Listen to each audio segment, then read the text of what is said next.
el principio, creó Dios los cielos y la tierra. El libro de Génesis es el primer relato que hace el hombre del mundo que conocemos. Ha sido creado el mundo hace unos 5000 años por iniciativa divina, o ha ido desarrollándose durante millones y millones de años. ¿Habrá sido este el sitio del huerto de Edén, entre el Jordán y Beit Shean?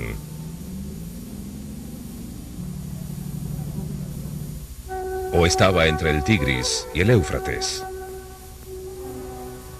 ¿Habrá existido realmente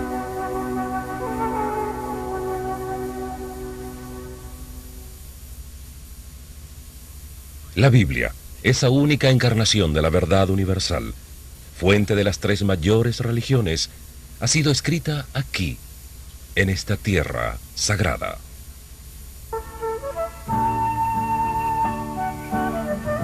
No hay otro país en el mundo de tal variada apariencia ni tantos contrastes como esta estrecha tierra de Israel.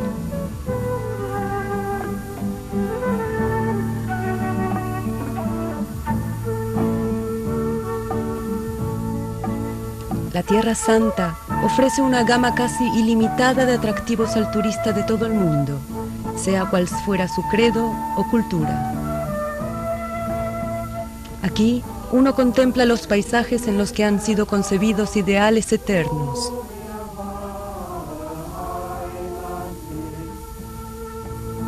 Aquí, uno de los más preciados monumentos de la historia. Ruinas desgastadas por el tiempo, magníficas fortalezas de reyes y emperadores, campos de batalla en los que fueron determinados los destinos de naciones enteras.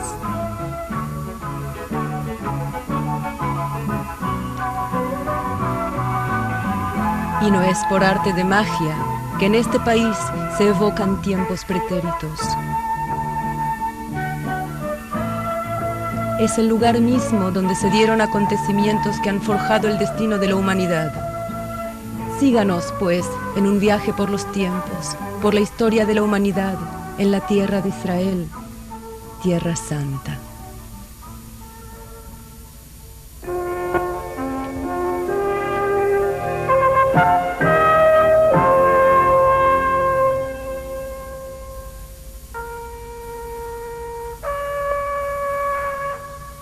Una familia solitaria se asenta cerca de una fuente. Abraham, su esposa Sara y la sierva egipcia Agar. Agar, quien luego será la madre de Ismael, hijo de Abraham y padre del pueblo árabe. El desierto es el medio natural del beduino.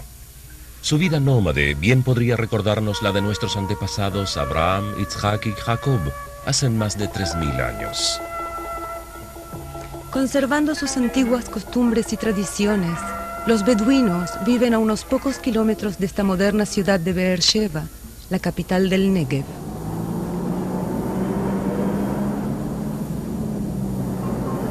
Como tantos otros lugares de Israel donde son comunes los descubrimientos arqueológicos hechos durante obras de construcción, la ciudad de Beersheba debe su nombre a un lugar antiguo, el Pozo del Juramento. Muy posiblemente sea aquí donde uno bebe su batido de leche, el lugar donde Abraham ordeñaba sus ovejas. Era Abraham de edad de 99 años cuando le apareció el Señor y le dijo: Yo soy el Dios Todopoderoso, anda delante de mí y sé perfecto, y estableceré mi pacto entre mí y ti, y tu descendencia después de ti en sus generaciones por pacto perpetuo, para ser tu Dios y el de tu descendencia después de ti. Abraham se convertiría en padre de 2 grandes naciones, del pueblo judío y por su hijo Ismael, del pueblo árabe.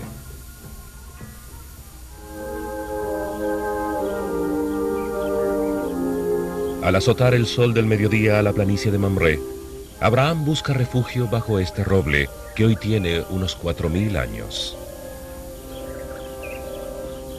Súbitamente aparecen 3 varones. Son mensajeros del Señor que vienen a preparar a Abraham y a Sara para el nacimiento del anunciado hijo Isaac. Este acontecimiento es conmemorado por esta capilla bizantina. El Mar Muerto. El Señor ha ordenado la destrucción de Sodoma y de Gomorra. Abraham salva a toda la familia de Lot, excepto a una persona.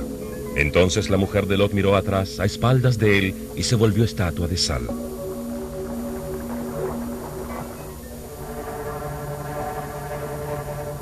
La fe de Abraham en el Señor es puesta a prueba al ordenarse de sacrificar a su amado hijo Isaac sobre el monte Moría.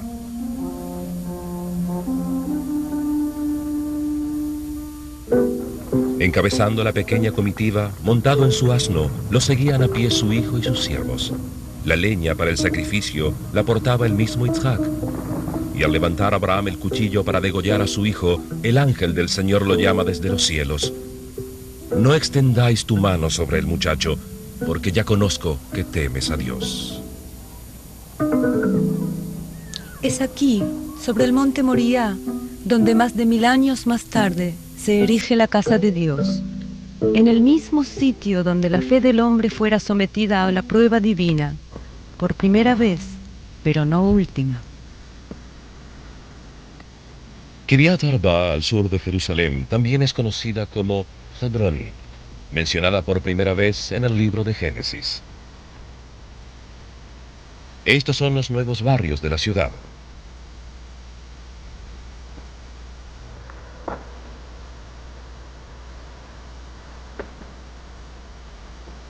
Abraham compra la cueva de Macpelá para sepultar a su amada esposa Sara. Una vez adquirida pasa a ser la bóveda mortuaria de los patriarcas Abraham y sus descendientes Isaac, Jacob y sus esposas.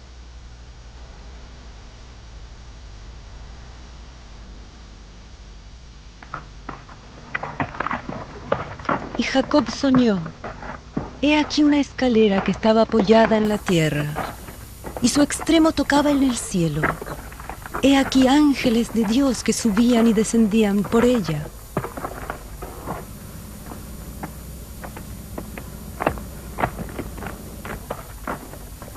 En este sueño, que probablemente tuvo lugar al pie de esta antigua escalinata en Bet-El, Jacob recibe la promesa de la tierra de Israel.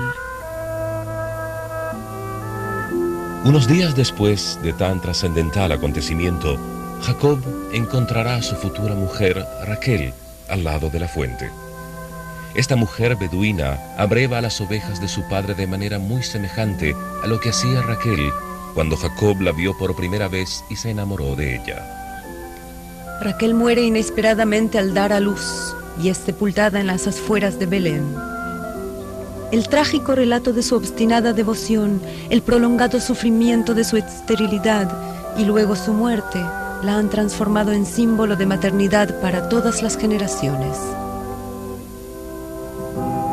Jacob, padre de 12 hijos, es el padre de las 12 tribus de Israel.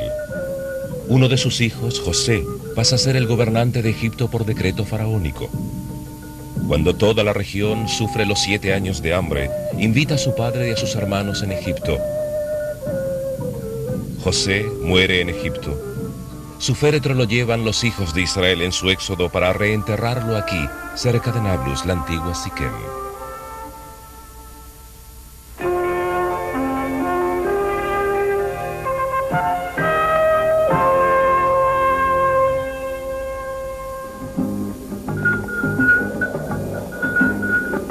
Transcurren centurias.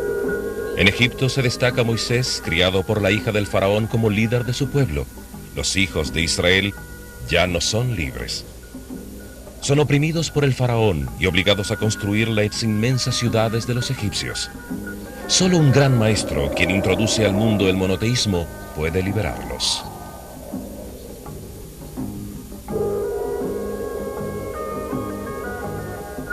Ahora los conduce al desierto de Sinaí, donde deambulan por 40 años hasta que se conviertan en una nación de hombres libres. Aquí, sobre el monte Sinaí, son dados ante 600.000 testigos vivientes los 10 mandamientos. Yo soy el Dios tu Señor, que te saqué de la tierra de Egipto, la casa de servidumbre. Acuérdate del día del sábado para santificarlo. Honra a tu padre y a tu madre. Porque el Señor, tu Dios, te introduce en la buena tierra, tierra de arroyos, de agua, de fuentes y de manantiales que brotan en vegas y montes, tierra de trigo y cebada, de vides, higueras y granados.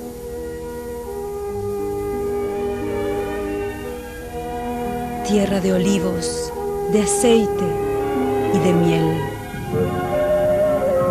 Subió Moisés a los campos de Moab, al monte Nebo, y le dijo el Señor: esta es la tierra que juré a Abraham, a Isaac y a Jacob. Te he permitido verla con tus ojos, mas no pasarás allá.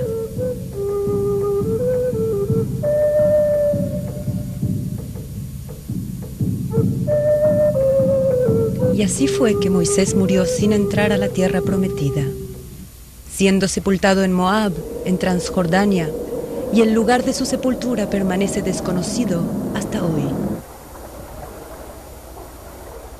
En camino hacia la tierra prometida, los israelitas tienen que cruzar el río Jordán, un gran obstáculo. Moisés ya no está con ellos, pero los sacerdotes portadores del arca del pacto entran al agua y el Jordán se seca, hasta que los israelitas lo atraviesan a secas, señal del Señor que está con su pueblo y con su nuevo líder, Josué.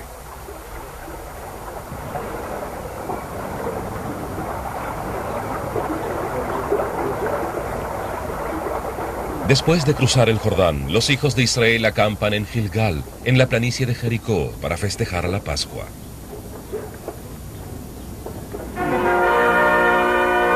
De Gilgal prosiguieron a Jericó, frente a cuyas excavaciones nos encontramos. Durante 6 días, los sacerdotes van rodeando los muros de la ciudad llevando el arca del pacto. El 7º día se tocan las bocinas de cuerno de carnero y las murallas se desmoronan ante ellos. Los reyes canaanitas se unen contra el poderoso invasor. La batalla arrecia durante todo el día desde la ciudad de Gabaón y el valle de Ayalón. Hoy el gran monasterio de los padres trapistas se encuentra sobre el lugar donde Josué ordenó hace miles de años: Sol, detente en Gabaón, y tú, luna, en el valle de Ayalón.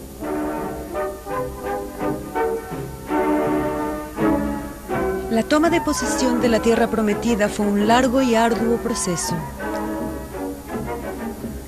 Aquí, en los montes de Efraim, frente al valle de Israelón, es donde Débora, la profetisa, juzgaba a los hijos de Israel.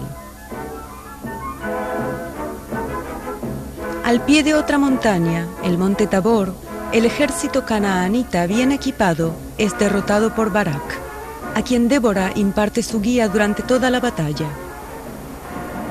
La fuente de Herodes, uno de los atractivos naturales de Israel de hoy, entonces lugar de selección de los 300 combatientes de Gedeón que derrotaron a los medianitas. Habían sido seleccionados por la manera de beber las aguas de la fuente. Pasamos pues a Ashkelón, sobre la costa mediterránea, una de las 5 mayores ciudades filisteas. Los filisteos eran formidables enemigos.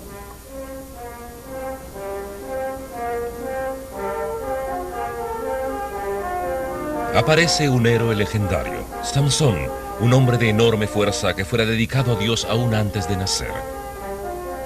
Samson siembra el terror y el desastre entre los filisteos para caer finalmente a manos de la cortesana filistea Dalila, a quien revela el secreto de su fuerza.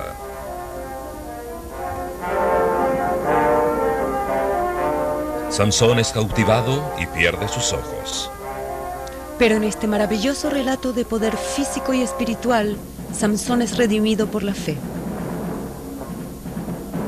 Preso en el templo filisteo, estruja las 2 columnas principales y el techo todo cae sobre la muchedumbre.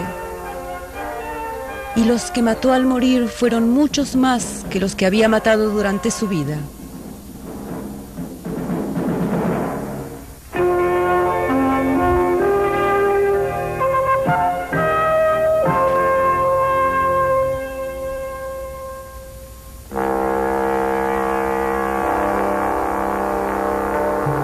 Este es el valle de Elá.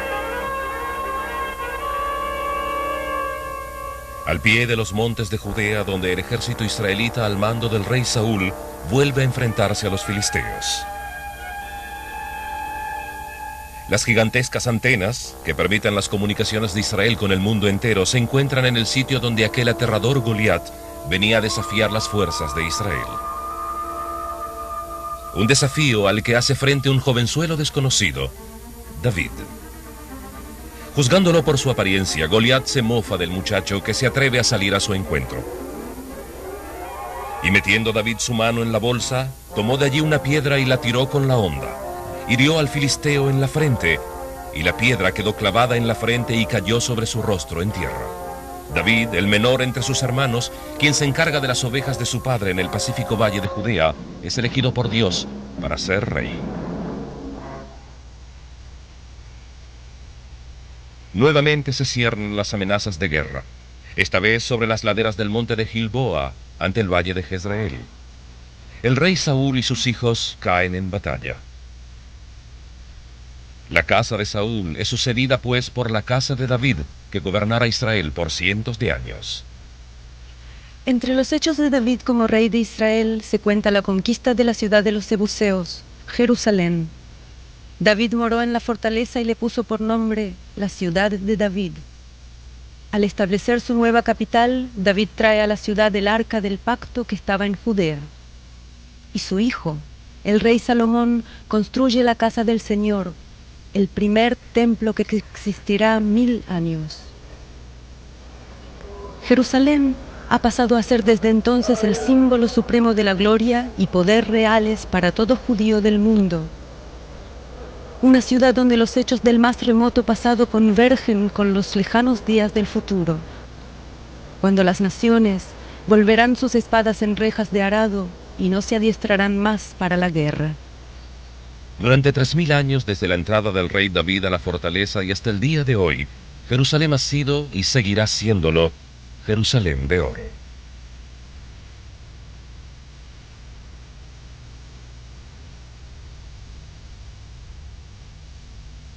El carácter sacrosanto de esta ciudad es de tal arraigo que cuando David, enunciado por Dios, decide erigir la casa del Señor, esto le es negado por haber sido guerrero y haber derramado sangre. David muere y es enterrado aquí, sobre el monte Sión. La fe judía establece que cuando venga el Mesías, será del linaje de David, y es por el arribo del hijo de David que los judíos oran sobre la tumba de su rey. En el valle de Cedrón, en las cercanías de la tumba de David, se encuentra la columna de Absalón, un eterno monumento al hijo de David que cayó al rebelarse contra su padre. La más amarga de las victorias de David.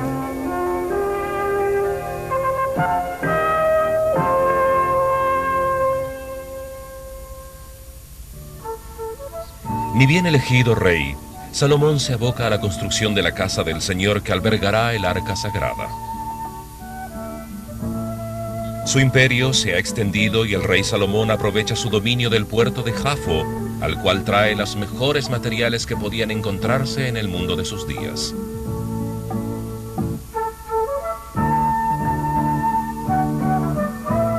A Eilat, a orillas del Mar Rojo, sus naves que venían de Ofir traen 3000 talentos de oro para el templo. Hoy es una ciudad de turismo famosa por sus playas. Eilat, el pórtico de Salomón al oriente.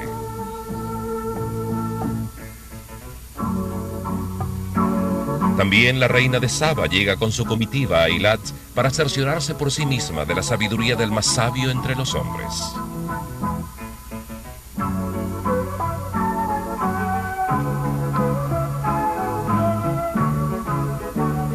Comenzó Salomón a edificar la casa del Señor en Jerusalén, en el monte Moriah, y el altar sería construido sobre el mismo sitio donde se le había ordenado a Abraham el sacrificio de su hijo. La casa que el rey Salomón edificó al Señor tenía 60 codos de largo y 20 de ancho, y 30 codos de alto. Y preparó el lugar santísimo por dentro en medio de la casa para poner allí el arca del pacto del Señor. Cubrió pues de oro toda la casa, de arriba abajo, y asimismo cubrió de oro todo el altar que estaba frente al lugar santísimo.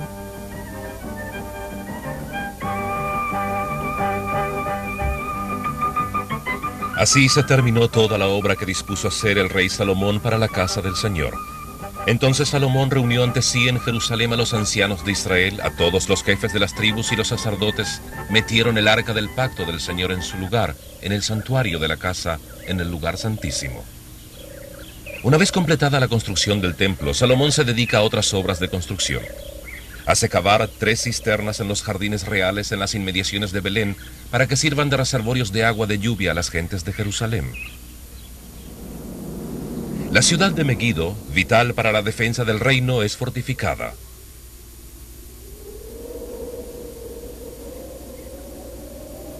Y por orden del rey son construidos sus establos y palacios.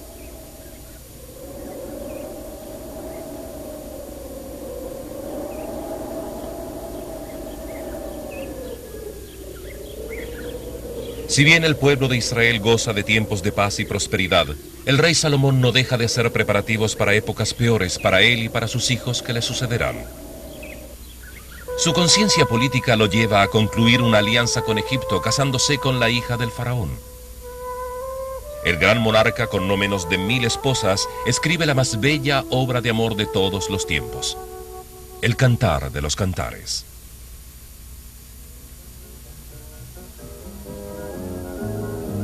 Yo soy la rosa del Sharón y el lirio de los valles. Como el lirio entre los espinos, así es mi amor entre las doncellas.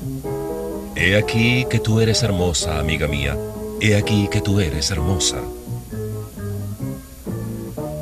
Tus ojos entre tus guedejas como de paloma, tus cabellos como manadas de cabras que se recuestan en las laderas de Galaad. Os conjuro, oh doncellas de Jerusalén, que no despertéis ni hagáis velar el amor hasta que Él quiera. Cuán hermosos son tus amores, hermana, esposa mía. Cuánto mejor es que el vino tus amores. Como panal de miel destilan tus labios. Oh, esposa, miel y leche hay debajo de tu lengua. Tus 2 pechos como gemelos de gacela. Tu cuello como torre de marfil. Hermosa eres tú, oh amiga mía, como Tirza, de desear como Jerusalén, imponente como ejército en orden.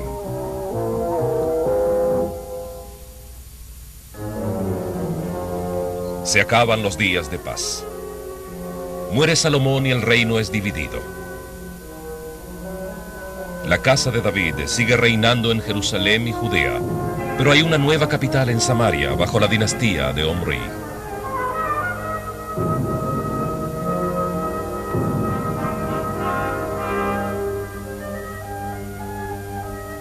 Su hijo, el rey Acab, fortifica la ciudad y la embellece, realzándola con templos de dioses extraños. Y los hijos de Israel hicieron secretamente cosas incorrectas contra el Señor su Dios. Edificaron lugares santos en todas sus ciudades y se levantaron estatuas e imágenes en todo collado alto y debajo de todo árbol frondoso. Imágenes que todavía pueden verse en Megiddo y en la zona de Bañas.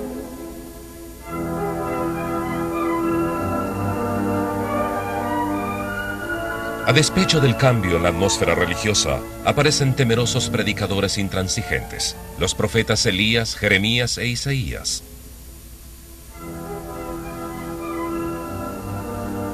Ellos advierten al pueblo del inminente castigo por sus pecados. El profeta Isaías se hace presente ante los portales de la ciudad. Vive una visión que lo proyecta al más distante futuro, una visión apocalíptica de Jerusalén como fuente de toda redención que será cuando entre el Mesías por sus puertas. Ambos reinos van debilitándose y ya aparecen nuevos conquistadores que cumplirán las peores profecías: la destrucción del reino de Israel y el exilio de las 10 tribus a Asiria.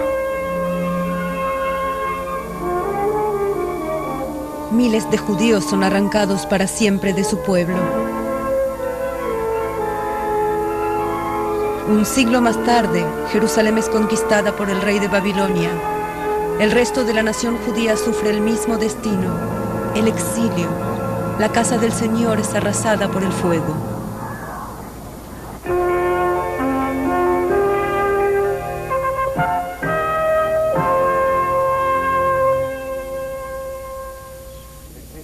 Esta cueva sirvió de escondite al rey Sedequías en su fracasado intento de huir de la Jerusalén sitiada por los caldeos. Los hijos de Israel lamentan su destino.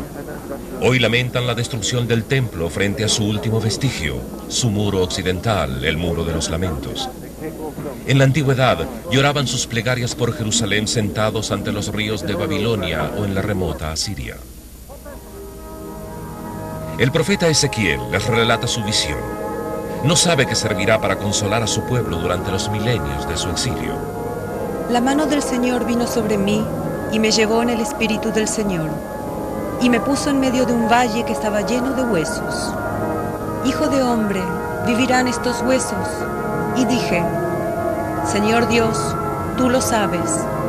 Huesos secos, oíd la palabra del Señor. He aquí, yo hago entrar espíritu en vosotros y viviréis, y pondré tendones sobre vosotros, y haré subir sobre vosotros carne, y os cubriré de piel, y pondré en vosotros espíritu, y viviréis, y sabréis que yo soy Dios.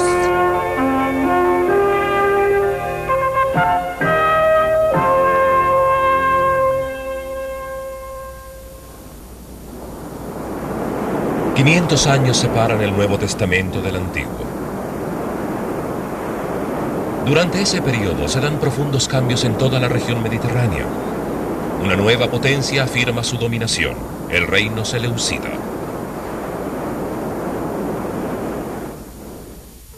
Los hijos de Israel habían retornado a su patria por permiso real concedido por el rey sirio de Persia.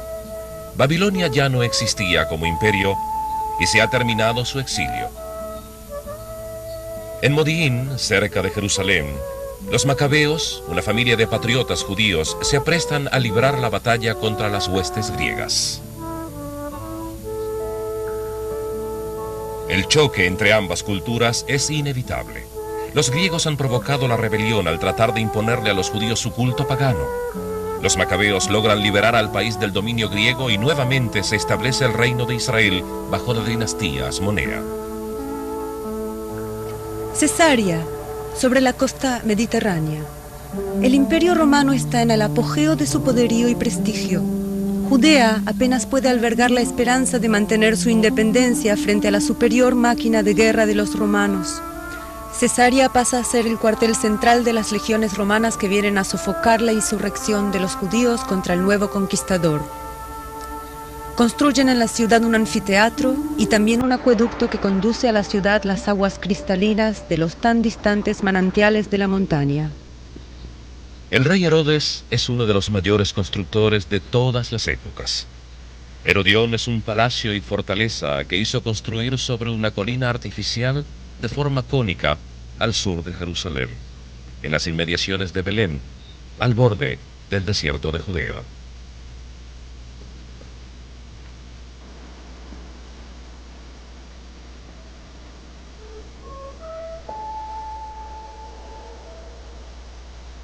El rey Herodes es designado por los romanos. A pesar de ser casado con una descendiente de la familia macabea, los judíos no lo consideran gobernante legítimo. El descontento va aumentando y en la Galilea estalla la revuelta. El despiadado rey manda a las tropas romanas a sofocar la insurrección. Esta montaña, el monte Arbel, fue escenario de una de las más cruentas batallas. Los esbirros romanos con sus largos garfios iban sacando a los... Al Mar Muerto se convierte luego en uno de los más trágicos símbolos de la resistencia judía a lo largo de la historia. Nuevamente cunde la división entre los judíos. La nación está separada entre las varias facciones e intereses políticos opuestos. Una de esas facciones, la secta de Qumrán, vive aquí en el desierto de Judea. Han dejado una vasta biblioteca de rollos. El libro de Daniel, que inspira la esperanza de advenimiento del reino de Dios y el desmoronamiento de las potencias mundanas, es uno de estos rollos. Los rollos del Mar Muerto se han encontrado en esta cueva. En Jerusalén, el santuario del libro del Museo de Israel fue construido especialmente para albergarlos. El techo fue diseñado de tal modo que representase la tapa de una de las jarras de arcilla en las que los rollos fueron descubiertos. En ese mismo periodo nace un niño llamado Jesús.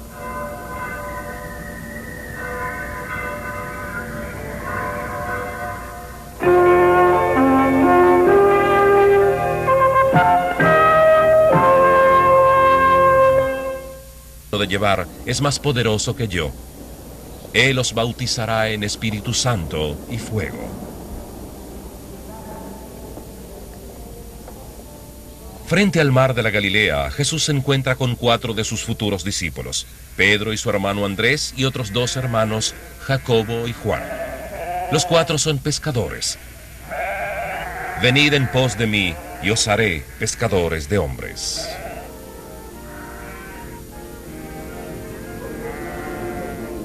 Farcaná, en la Galilea. Participando de una boda en la aldea, la madre de Jesús se percataba de que faltaba el vino. Jesús dijo a los sirvientes que llenasen de agua las tinajas. Después de hacerlo, se maravillan al ver que el agua se ha tornado en vino. Acompañan a Jesús a Capernaum. Allí, en la sinagoga, Jesús cura a un hombre poseído por un espíritu inmundo. La sinagoga de Capernaum es una de las más antiguas del país, construida en el tiempo de los griegos, en un estilo que se asemeja a la arquitectura griega. Siendo una de las primeras sinagogas, servía de lugar de encuentro de los judíos de la Galilea. Durante las plegarias, el libro de la Torá era puesto delante de los fieles, quienes oraban dirigiendo su rostro hacia Jerusalén, como aún siguen haciéndolo los judíos de todo el mundo. Las multitudes lo siguen. Jesús sube al monte de la bienaventuranza por encima de Capernaum y dice en su sermón: Bienaventurados los pobres en espíritu, porque de ellos es el reino de los cielos. Y cuando terminó Jesús sus palabras, la gente se admiraba de su doctrina, sobrecogidos de su autoridad.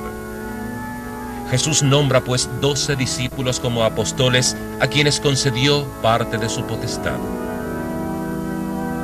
Banias, conocida también como Cesarea de Filipo, era una localidad romana construida por el hijo de Herodes sobre esta escarpada.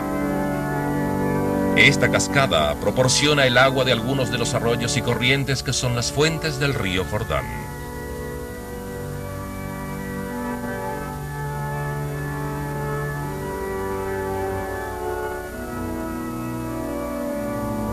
En toda la Galilea puede verse la conmemoración de los actos de Jesús. Muchas iglesias como esta bizantina a orillas del mar de la Galilea han sido construidas con el correr de los siglos para honrar y perpetuar la presencia del Maestro. Al oeste del mar de la Galilea puede verse el monte Tabor, que se eleva sobre el valle de Israelón. En el centro de este valle de Jezreel, donde 1000 años antes de Cristo, Débora la profetisa derrotaba a los marianitas. La iglesia franciscana ha sido construida sobre las ruinas de una capilla bizantina anterior al siglo IV. Aquí tuvo lugar la transfiguración en presencia de Pedro, Juan y Jacobo. Los 2 mayores profetas, Moisés y Elías, aparecen ante ellos. Desde entonces, la sagrada montaña es llamada el Monte de la Transfiguración.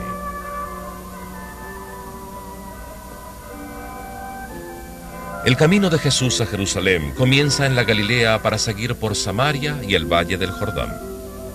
El Monte de la Bendición, por encima de la ciudad de Nablus, aquí es donde estaba su templo antes de tantas generaciones.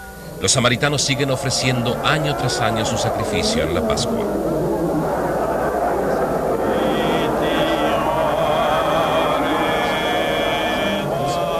Los samaritanos son descendientes de un pueblo antiguo y han conservado sus ritos originales de antaño que tanto se asemejan a lo que fuera entonces el ritual judío.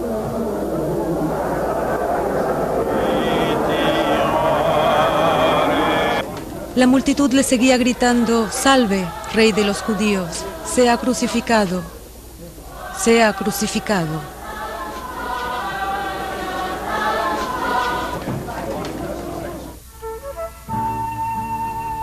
Finalmente llegan al lugar de la calavera, conocido por Gólgota en hebreo, donde Jesús fue crucificado. Al morir en la cruz el judío de Nazaret, nace el cristianismo. La Basílica del Santo Sepulcro es la más sagrada de las iglesias del mundo cristiano. En el área ocupada hoy por la iglesia, Jesús es despojado de sus vestidos y clavado a la cruz en la que expirará. Una vez quitado su cuerpo de la cruz, es depositado aquí en su sepulcro, de acuerdo a la tradición católica.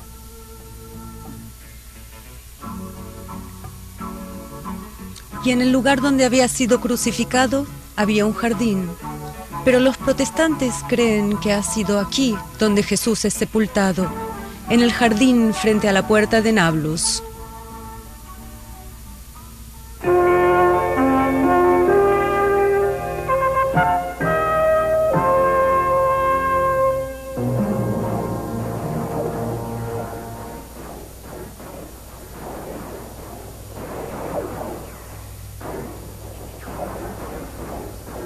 La destrucción del segundo templo, el total arrasamiento de Jerusalén y el exilio de la nación judía son mucho más trágicos y horrorosos de lo que se había previsto.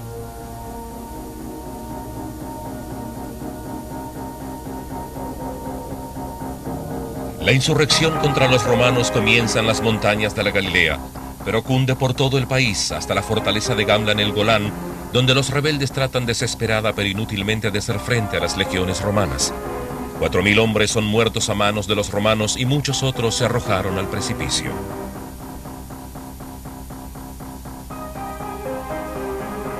La rebelión termina en la peor de las calamidades de los judíos hasta el Holocausto. Masada se encuentra a unos 400 metros sobre el Mar Muerto. Fue construida y fortificada por el rey Herodes como lugar de refugio en caso de una posible insurrección judía. O, lo que es peor, en la eventualidad de una invasión egipcia bajo el mando de Cleopatra, reina de Egipto.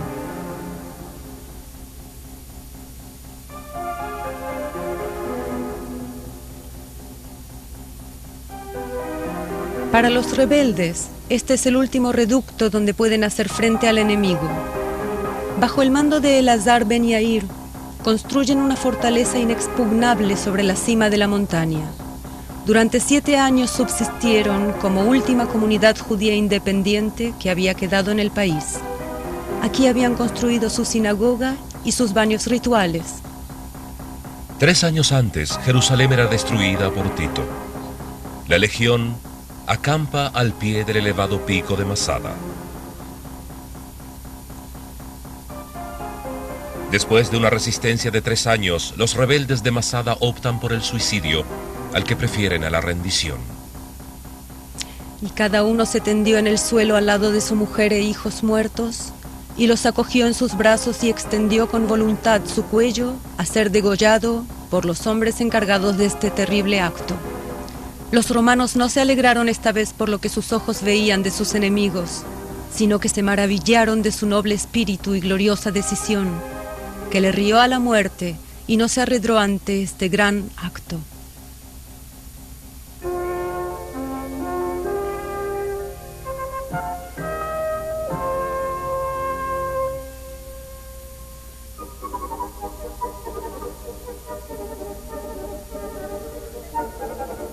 La ciudad de Avdad fue construida originariamente por los nabateos, un pueblo árabe nómade que la convirtieron en una ciudad comercial.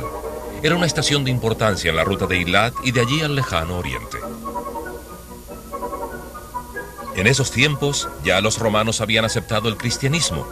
Bajo la dominación romana, la desolada ciudad de Avdad es reconstruida. La iglesia de San Teodoro que vemos aquí es una reliquia de aquel periodo. San Teodoro fue un mártir griego del siglo IV.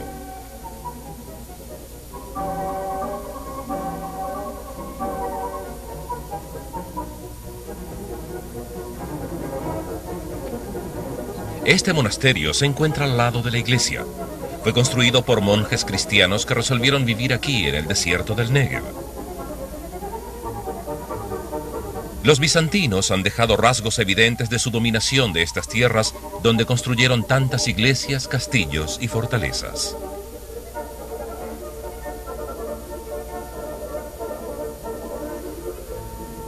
Pero aún quedaban judíos en el país, tratando de conservar su acervo espiritual. Mantienen su corte suprema, el Sanedrín, que se reunían allí, en Beit Shearim.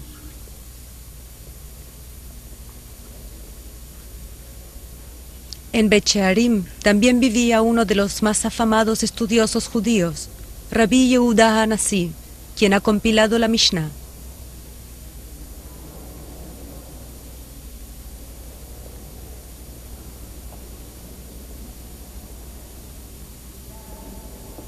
Aquí es donde ha sido sepultado junto a sus 2 hijos.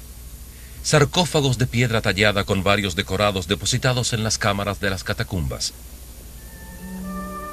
Este piso de mosaico, encontrado en una antigua sinagoga cerca de Jericó, ostenta la inscripción hebrea «Sea la paz sobre Israel». El edificio es muy antiguo, ofreciéndonos una prueba más de la existencia de los judíos en este país en todas las épocas.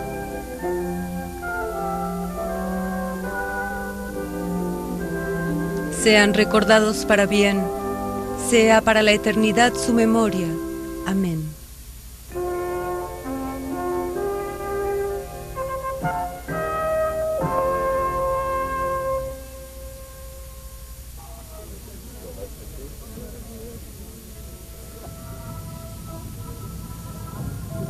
Los musulmanes conquistan el país. Los descendientes del profeta Mahoma difunden su verbo y el Islam pasa a ser la religión predominante del Medio Oriente.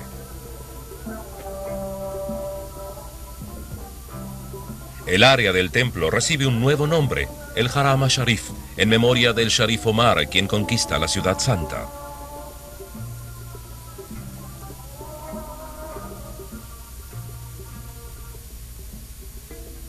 De este mismo lugar, el profeta Mahoma habría ascendido al cielo, dice la leyenda musulmana.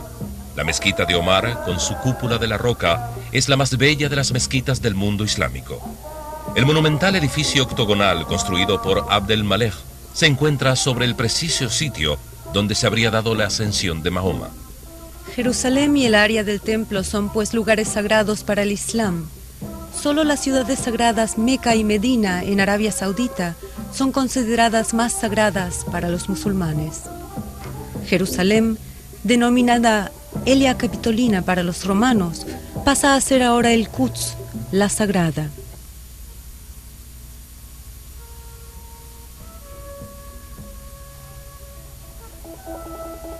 La antigua Jericó, llamada ahora Tel Sultán por los musulmanes.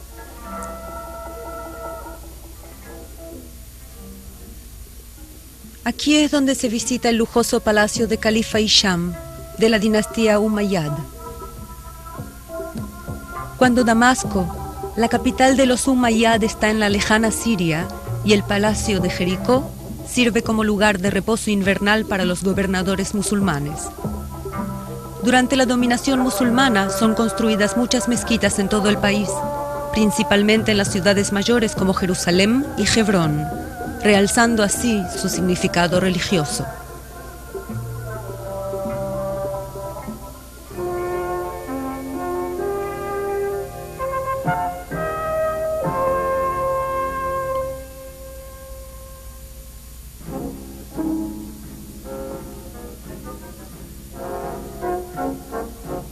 Regresan los cristianos a Tierra Santa cuando en Europa hay un profundo resentimiento por la presencia musulmana. Al frente de los cruzados está Ricardo Corazón de León de Inglaterra y el rey Godofredo al mando de tropas francesas, alemanas e inglesas. Este fuerte, el del Beldoin, ha sido bien denominado por los cruzados que lo construyeron. Ofrece una maravillosa vista de sus alrededores, el Valle del Jordán y las montañas de Galaad de Transjordania. Aún así, los judíos jamás habían abandonado el país. Siguen existiendo comunidades judías en Jerusalén y en Hebrón, en Tiberíades, en la Galilea y en Safed, centro del misticismo judío, la Kabbalah.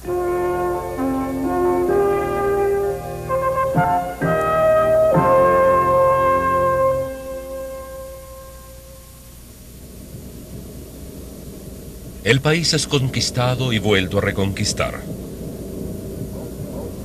Salah ad-Din Saladino, el guerrero musulmán, vuelve a tomar el país y los musulmanes regresan a los santos lugares.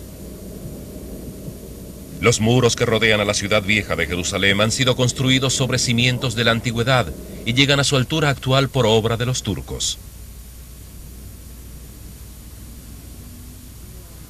A la ciudad vieja de Jerusalén todavía se entra por los 7 pórticos en sus murallas.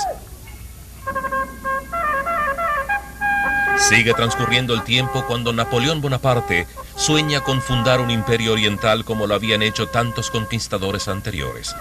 Se proponía arrancar a la India del dominio británico, pero como a lo largo de los siglos, la tierra de Israel se alzaba en su camino. Combate en Gaza e invade el país avanzando hacia el norte. Napoleón es derrotado ante la fortaleza de Acre y su flota debe abandonar el país.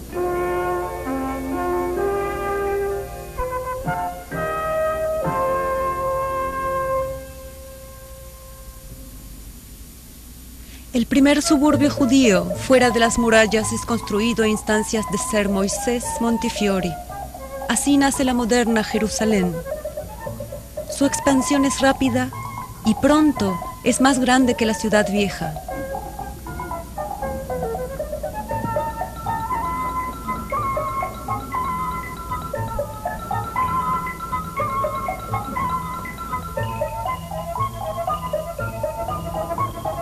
Entretanto, otra figura inmortal del renacimiento judío, el barón de Rothschild, echa los cimientos de la agricultura moderna del país.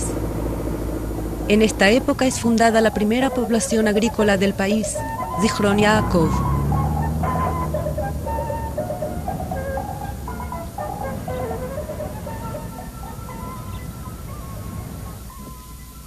Rishon LeZion es un poblado similar.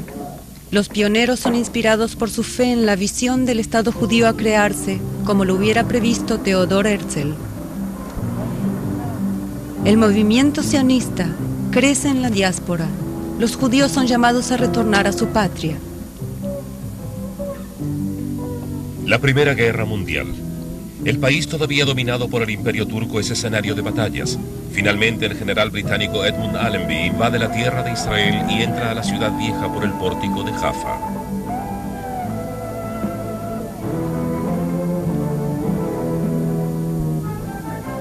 En la tierra de Israel ha nacido el pueblo judío.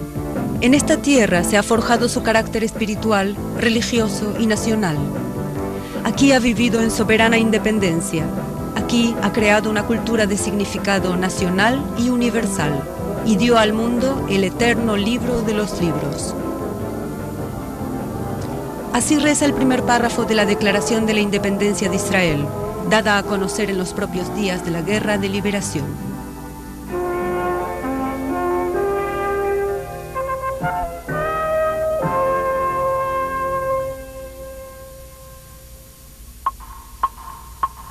Un día después de la Declaración de Independencia estalla la Guerra de Liberación. El país está en sitio. Yad Mordechai, un kibutz nuevo en el sur, fundado por sobrevivientes del Holocausto, es aislado del resto del país. Los pocos combatientes resisten el ataque del ejército egipcio y de sus divisiones blindadas. Yad Mordechai pasa a ser símbolo de heroísmo. Nace el Estado.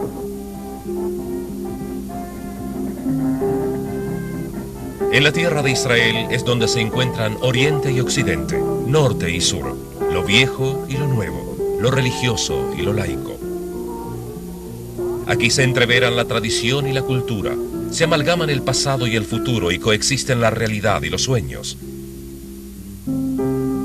Esta tierra que tanto significa para tantos en todo el mundo debe transformarse en un crisol viviente del que debe de partir una sola palabra: paz. En esas tierras deambulaban y predicaban los profetas de las 3 grandes religiones. Repítase pues el mensaje de esperanza de Isaías en esta ciudad, desde la cual se había dirigido al mundo todo con su profecía. Morará el lobo con el cordero, y el leopardo con el cabrito se acostará. El becerro y el león andarán juntos, y un niño los pastoreará.